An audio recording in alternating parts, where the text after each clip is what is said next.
Vous savez ce que j'adore sur mes frites?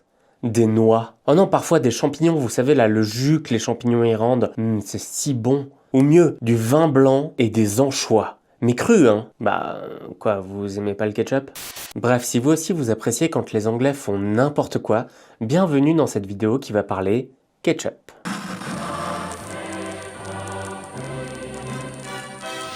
À l'origine, il s'agit sans doute d'une sauce de poisson fermenté comme le nok mam, ou d'une sorte de saumure de fruits de mer, et qui est originaire de la région indonésienne. Justement, le mot kocap, désolé pour la prononciation, étant hokkien. Le hokkien est une langue chinoise que l'on retrouve dans la région de Malaisie et d'Indonésie, parce qu'il y a une grosse diaspora chinoise dans ce coin-là. Kocap donc signifie jus de nourriture en pickles, basiquement une saumure quoi. Et c'est sans doute via la Malaisie que les Anglais, vers le 19e siècle, sont tombés sur cette sauce. La première occurrence du mot, sous sa forme catsup, se retrouve dans A New Dictionary of the Terms Ancient and Modern of the Counting Crew in its several tribes of gypsies, beggars, thieves, cheats, etc. with an addition of some proverbs, phrases, figurative speeches, etc.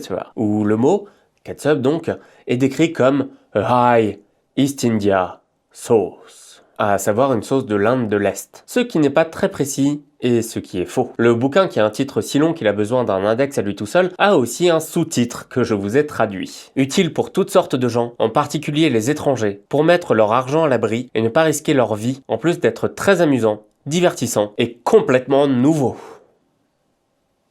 C'est une sorte de dictionnaire d'anglais populaire, voire argotique. Ce qui donne des trucs très drôles évidemment, mais surtout qui signifie que le mot catsup, à ce moment-là, c'est un mot d'argot qui ne s'utilise pas en bonne société.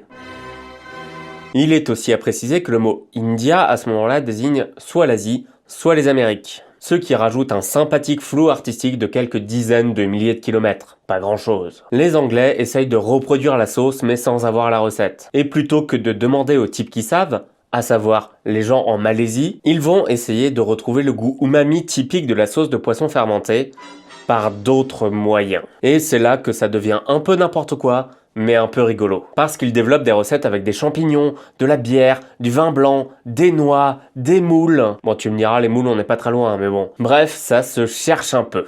N'hésitez pas à vous abonner, à la fin de la semaine, je partagerai 2-3 recettes que j'ai trouvées vraiment rigolotes. Et en attendant, vous pouvez me retrouver sur Twitch et sur Ko-fi.